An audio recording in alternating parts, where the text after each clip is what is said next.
Tad ķeramies pie darba. Paldies, ka esat atnākuši. Paldies par interesi. Mums šodien senātā ir tāda liela diena, kad mēs atskatāmies uz iepriekšējā gadā paveikto un kopumā uzklausot departamentu priekšsēdētājus, uzklausot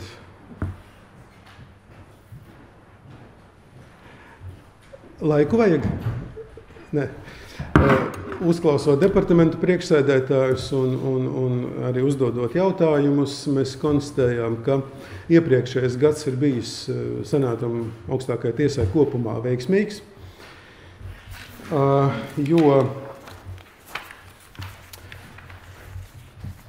ir stabila attīstība, ir nostabilizējies arī lietu skaits, kas ienāk senātā, un lietu skaits mums svārstās nedaudz vienā departamentā pazeminās, citā paaugstinās, bet aptuveni svārstības ir prognozējamas, kas nozīmē, ka arī mūsu darba režīms ir prognozējams.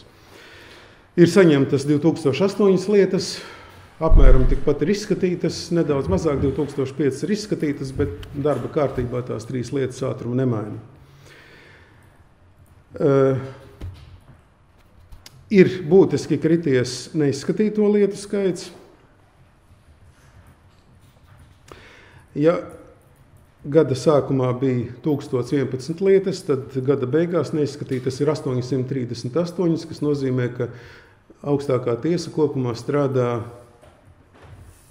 ar pozitīvu koeficientu. Tātad izskata vairāk lietas nekā ienāk. Tas nozīmē, mēs iepriekšējo gadu uzkrājumus turpinām mazināt.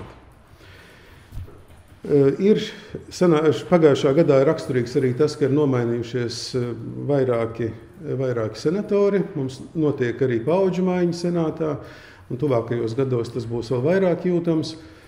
Nāk iekšā jaunas vēsmas, nāk iekšā cilvēki, kuriem ir pieredze akadēmiskajā mācību spēka amatā, nāk tiesneši, jo galvenais senātam ir noturēt balansu starp tādu parasto tiesu darbu un tādu zinātnisko darbu, jo senāta pamatu uzdevums nav skatīt konkrēto lietu, bet senāta pamatu uzdevums ir, ja pamatu funkcija ir nodrošināt vienotu tiesu praksi, un konkrētas lietas izskatīšana ir sekundāra būtībā. Tas nozīmē, ka senātam ir jāanalizē, jāpēta, jāveic juridisks pētījums par juridisku jautājumu, un tad atbildi uz šo jautājumu kalpo kā vadlīnija visās turpmākajās līdzīgajās lietās. Tā ir primārā funkcija nodrošināt līdzīgu lietu, līdzīgu izskatīšanu. Un te mums ir arī ļoti labi veicies. Mums pagājušajā gadā ir daudz spriedumi ar šādām te atziņām. Kopumā tātad 270 nolēmumi, spriedumi un lēmumi kopumā, kuri kalpo kā avots šāda veida atziņām, ko izmantot zemāku instanču tiesām, ko izmantot zvērnātiem advokātiem, ko izmantot citiem lietas dalībniekiem. Tā kā arī tas mums ir bijis pozitīvi. Mums ir arī vairākus, jau 2 gadus darbojas vadlīnijas senāta. Senāta nolēmumu sastādīšanai tāds gan tiesneši palīgi, gan tiesneši var izmantot, lai būtu vienota pieeja aprakstošās daļas sastādīšanai, vienota pieeja lietu izskatīšanas, lietu sagatavošanai, jo tas viss balstās uz principu, ka visiem lietas dalībniekiem ir vienlīdzīgas tiesības. Un līdz ar to procesiem jābūt vienotiem visās lietās, lai tas nav atkarīgs no nejaušības, ka viens tiesnesis skata lietu tā, cits skata savādāk. Un šajā pašā aspektā mēs esam gājuši arī ārpus senāta. Senāta judikatūras nodaļa ir sagatavojusi arī vadlīnijas 1. un 2. instances tiesu tiesnešiem spriedumu rakstīšanā. Visos 4 procesos, tas ir krimināla procesā, civil procesā, administratīvajā procesā un administratīvo pārkāpumu procesā. Tātad tur arī tiesnešiem ir instruments, rīks, kuru izmantot, lai celtu savu spriedumu kvalitāti.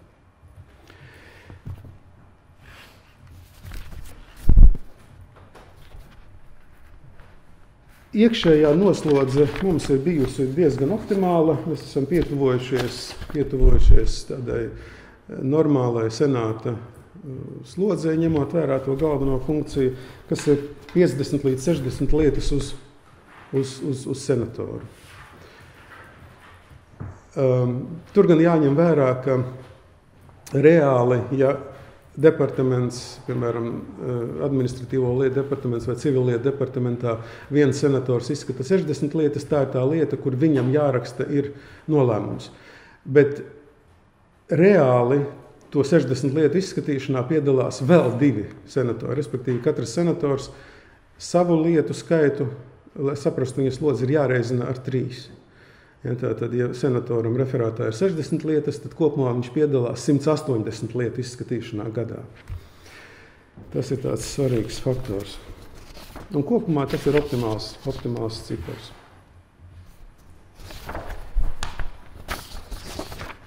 Par termiņiem. Termiņi ir kļuvuši īsāki. Piemēram, administratīvās lietas izskatīšana notiek 10 mēnešos, 10 līdz 12 mēnešos, civillietu departamentā 4,5 mēnešos, krimināllietu departamentā 3,6 mēnešos, 3,5 mēnešos. Kas ir ļoti, ļoti normāli termiņi senātam, bet tie ir vidējie termiņi, kas attiecas gan uz lietas ierosināšanu, gan uz nolēmumu sastādīšanu. Tur, kur ir atteikumi, protams, tur termiņi ir īsāki, bet tad tur, kur ir nolēmumu rakstīšana, tur termiņi parasti ir garāki, un tur var būt termiņš līdz pat gadam apmēram, administratīvo lietu departamentā nedaudz ilgāk. Bet kopumā tendence ir uz termiņu samazināšanos, un tas arī ir ļoti labs rādītājs.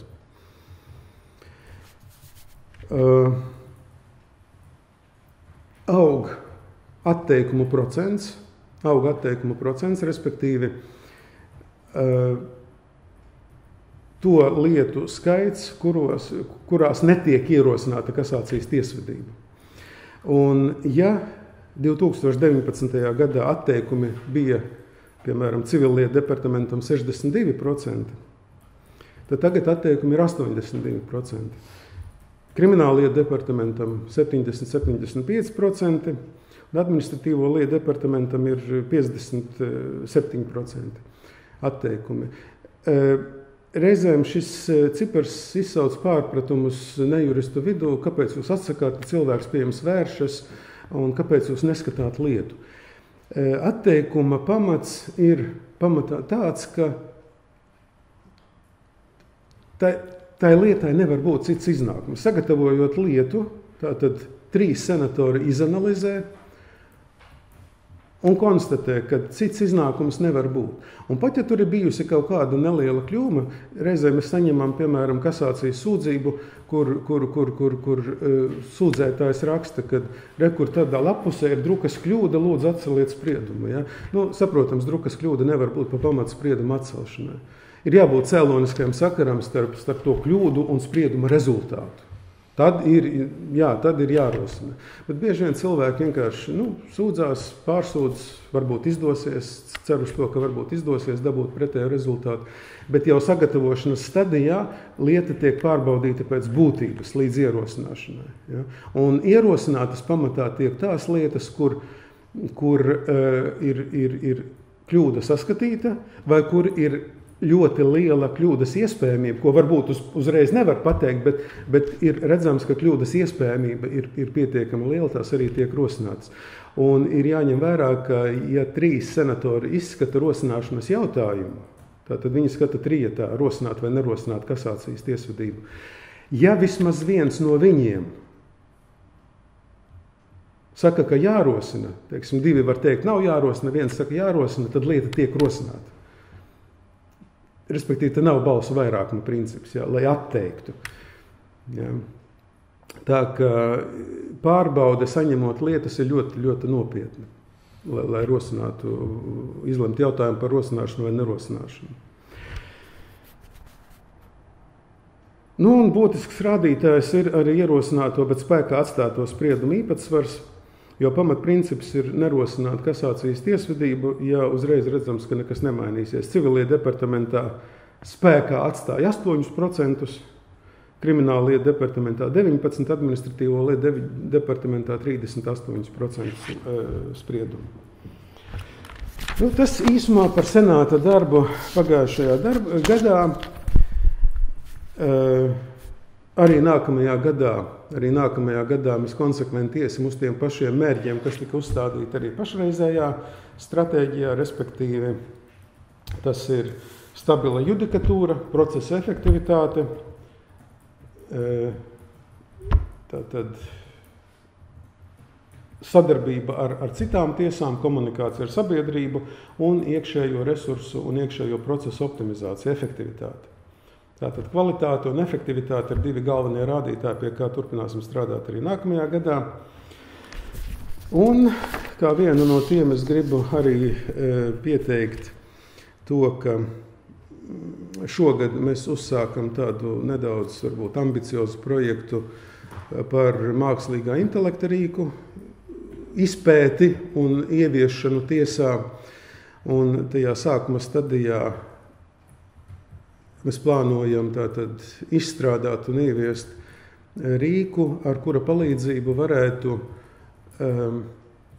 klasificēt lietas, meklējot līdzīgas lietas pēc priekšmeta, tātad pēc sūdzības vai pēc pieteikuma satura, pēc piemērojamās tiesību normas vai arī starp lietu dalībniekiem. Un, jo šī automatizēta atlasīšana varētu ļoti palīdzēt mums mūsu galvenās funkcijas veikšanā, vienotas prakses veidošanā.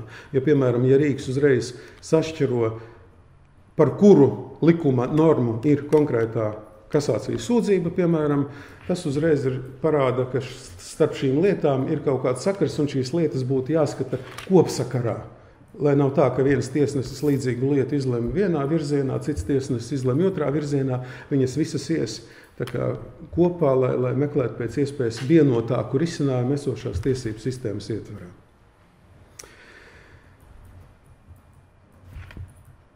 Pārējais ir vienkārši ikdienas darbs, ko mēs arī, manuprāt, ļoti veiksmīgi darām, ko arī šodienas plēnums parādīja. Tas man īsumā tāds pārskats par šodien runāto plēnumā. Vai ir jautājumi, lūdzu? Jā, tātad 37 gadus pēc, kas ņemot vērā, ka jums tuvojas samata pirmā termiņa beigas, vai jūs esat nolēmis kandidēt uz otru termiņu? Jā, man 14. jūnijā beidzas amata termiņš, un šobrīd es domāju, ka es pieteikšos, jo ir uzsākti vairāki procesi, kuri būtu jāpabeidz.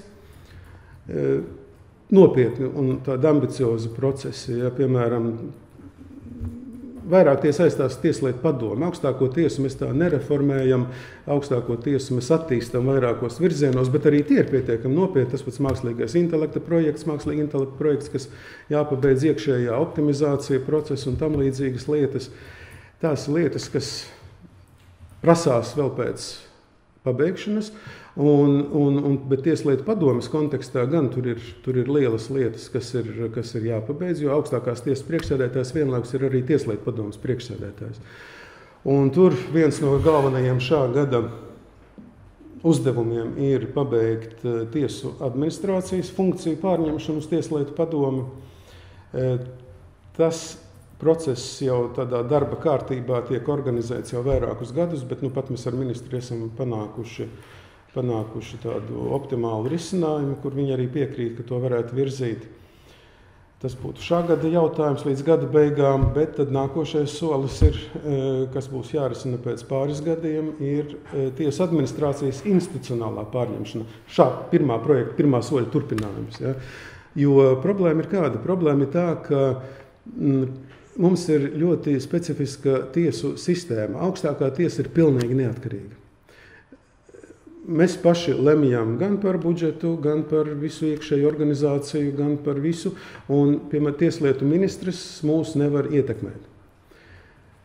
Savukārt, pirmās, otrās instances tiesas, rajona tiesas, apgabala tiesas ir zem tieslietu ministrijas sistēmas organizatoriskās tādas kā pārvaldības. Tiesas spriešanā nē.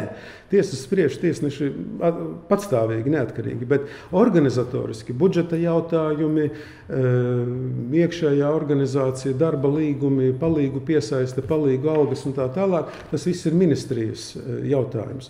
Un tas bieži vien rada problēmas. Tas bieži vien rada problēmas ar to, ka, piemēram, palīgu algas pirmajā un otrajā instancē vēsturiski jau no seniem laikiem ir ļoti atpalikušas no juridiskā darba tirgus. Ja? Tādas algas, kādas ir pirmās, otrās instances tiesnešu palīgiem, ņemot vērā kvalifikāciju, kāda viņiem tiek prasīta, praktiski juridiskajā darba tirgū par tādu juristu neatradīs. Un tas noved pie negatīvām sekām. Tas noved pie sekām tādām, ka mums konkursos piesakās nepietiekams skaits kandidātu, kuri ir pietiekami sagatavoti, lai varētu kļūt par tiesnešiem. Un mums sāk trūkt tiesnešu. Bet tiesnešu palīgi ir tas galvenais avots, kuri attīstās profesionāli, kuri aug un kuri kļūst par tiesnešiem. Un ja mums nav kvalitatīva tā tiesnešu palīga korpusa, pēc gadiem 3, 4, 5, kad liela daļa tiesnešu aizies pensijā no tiem, kas pašlaik strādā, mums nebūs kas nāk viņa vietā. Vienīgā iespēja ir piesaistīt spēcīgus speciālistus tajā palīgu amatiem, kuriem ir iespēja tad augt par tiesnešiem. Nu, lūk, un ņemot vērā, ka tas jautājums visu laiku ir bijis politiskajā ministrijas pārziņā, viņš nav risināts vispār, viņš nav risināts. Un mēs to gribam pārņemt, lai to aktīvi risinātu un novērstu šo te briestošo krīzi tiesu personāla jomā. Cits jautājums arī bet tas ir nedaudz varbūt pakārtots un par tiesai nepieciešamo tehnisko rīku izstrādi, jo piemēram, kā bija e-lieta sieviešana organizēta, ja sākumā tagad e-lieta darbojas daudz maz normāli, lai gan arī ir sūdzības joprojām, bet tagad viņa ir lietojama kaut kādā mērā. Bet tad, kad tā tika ieviesta, viņa principā nedarbojās, viņa nebija gatava. Un tāpēc toreiz mēs nācām kopā plēnumā, un likumā bija noteikts, ka tas stājas spēkā 2000. gada 1. oktobrī. Un plēnums pateica, ka paralēli ir jāved papīra lietas, jo elektroniski nekas nestrādā, jo mēs saskatījām riskus, ka tiesu darbība apstāsies, ja burtiski tiks tulkot šī likuma norma, ka no tā 1. datuma ir tikai e-lieta. Nebija ne serveru jaudas, ne zāles aprīkotas, ne tā lietojamība un tā tālāk. Un tad paralēli mēs ieviesām arī caur augstākās tiesas plēnumu, kad tā lietai jānotiek ir pakāpeniski, paralēli pastāvot gan e-lietai, gan papīra lietai. Nu, lūk, kāpēc es to minu tagad? Tāpēc, ka arī tas bija kā politisks uzstādījums. Ministrs toreiz izdomāja, ka tas ir jādara no tā datuma, nesaskaņojot ar tiesām, un tiesām pirms šī projekta izstrādes vispār neviens nepaprasīja, kā būtu labāk, lai tiesas efektīvāk viņi varētu izmantot šo rīku. Mums iedeva gatavu, kur mēs izstrādājām tādu, dariet, ko gribiet ar viņu. Un viņš bija pilnīgi negatavs. Un tagad caur Tieslietu padomes darbu mēs esam panākuši to, ka šo 4 gadu laikā ir būtiski uzlabojusies e-lieta. Šobrīd mēs jau domājam par to, ka varētu to attiecināt, jau sākt viņu piemērot 100% kaut kādās noteiktās lietu kategorijās.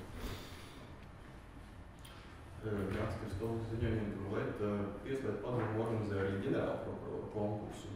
Vai jūs kā padomes priekšsēdētājs uzrunāsiet arī konkrēts tiesnešu, vai viņi kandidētu? Es neplānoju nevienu uzrunāt. Es domāju, ka skatīsimies, kas piesakās. Publiskajā telpā ir informācija par vairākiem kandidātiem, kas ir labi. Man patīk, kad ir vairāk kandidāti. Kad pieteiksies, tad lemsim. Jūs kā Tieslietu un padomes vadītājs, kā vērtējat neseno valsts kontroles atzinumu? Jūs pieskārāties personāla problemātikai, ka Latvijā joprojām ir stipri visvidējā tiesnešu skaits un visvidējā Eiropas Savienībā. Kāpēc tā ir? Un ko šajā jautājumā varētu darīt? Es saprotu, ka valsts kontrole iesaka Latvijai būtībā efektivizēt sistēmu un tiekties uz to, lai šis skaitlis būtu līdzīgs Eiropai vidējiem rādītājiem. Es piekrītu valsts kontrolē, bet tas, ar ko tas ir skaidrojams, es pastāstīšu, kāpēc tas tā ir. Mums apmēram pirms 10 gadiem sākās, un tad 2018. gadā noslēdzās reforma, kuras rezultātā zemes grāmatu tiesneši, kas bija nebija tiesneši tādā izpratnē, tika padarīti par pilntiesīgiem tiesnešiem, līdzvērtīgi kā citiem. Un līdz ar to tiesnešu kopējais skaits palielinājās par apmēram 15%. Bet zemesgrāmatu lietas ir tādas netipiskas tiesai, jo tur nav strīdi, netiek skatīts strīds. Tiesas pamatfunkcija ir skatīt strīdus, civils strīdus, administratīvos strīdus, krimināla lietā strīdus ar prokuroru un aizstāvi, vai apsūdzēto. Zemesgrāmatu lietā strīda nav, un tā ir tiesai netipiska funkcija. Papildus tam tiesā ir vēl vairākas kategorijas ar lietām, kas ir tiesai netipiskas funkcijas, bet kas ļoti noslogo tiesnešus. Runa ir par saistību izpildi brīdinājuma kārtībā, saistību piespiedu izpildi,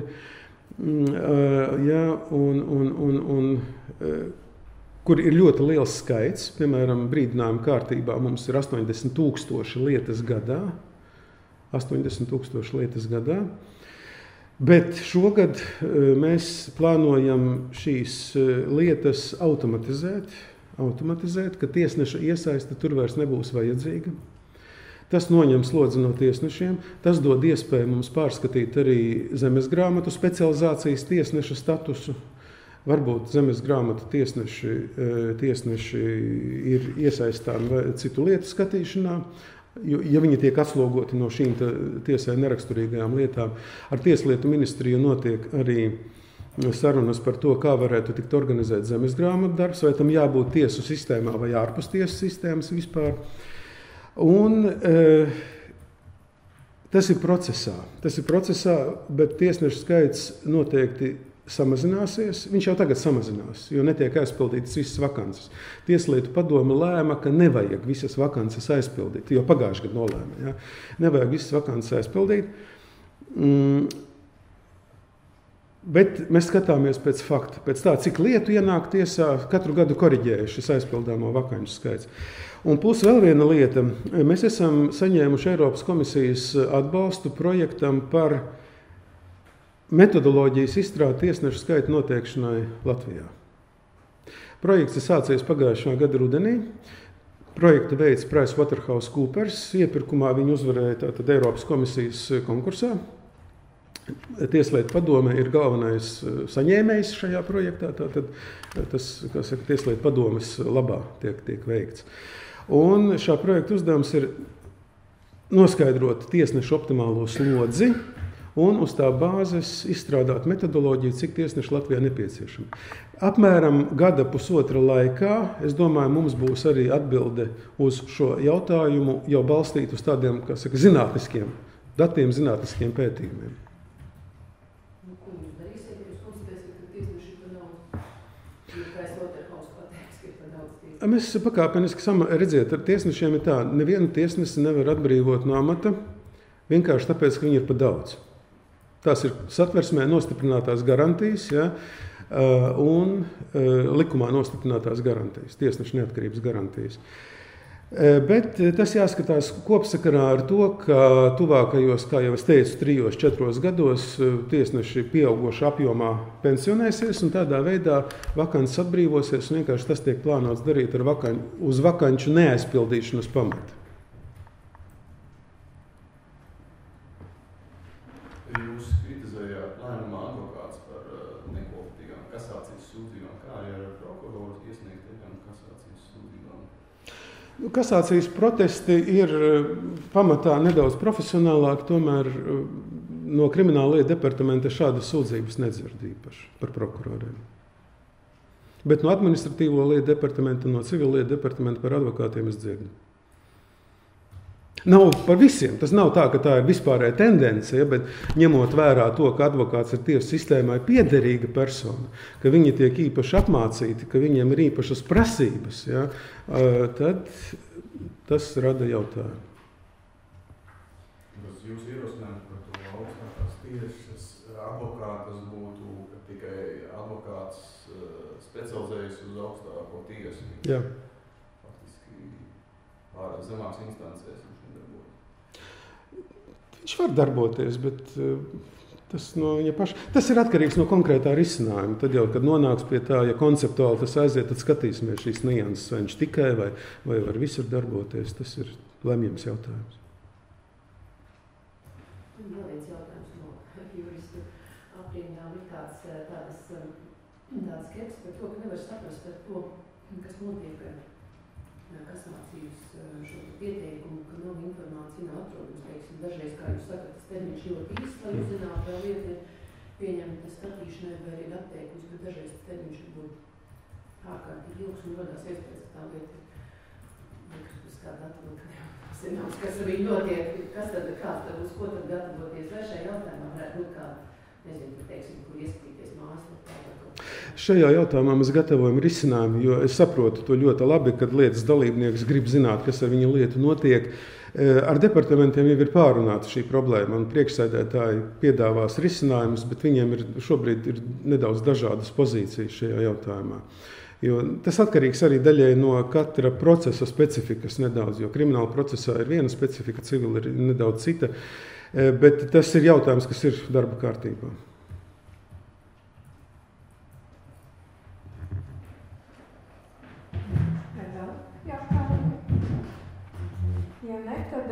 Es aicinātu, jums ir šīs statistikas apkopojumi doti, kā jūs skatīties tos ciparus, tur mazliet varbūt neizskatītā gada sākumā ir, skatīties šajos statistikas darbos. Tā, un tad paldies, tad līdz nākamais konferencē, tad jau, kad noteikti būs arī interesanti. Jā, paldies!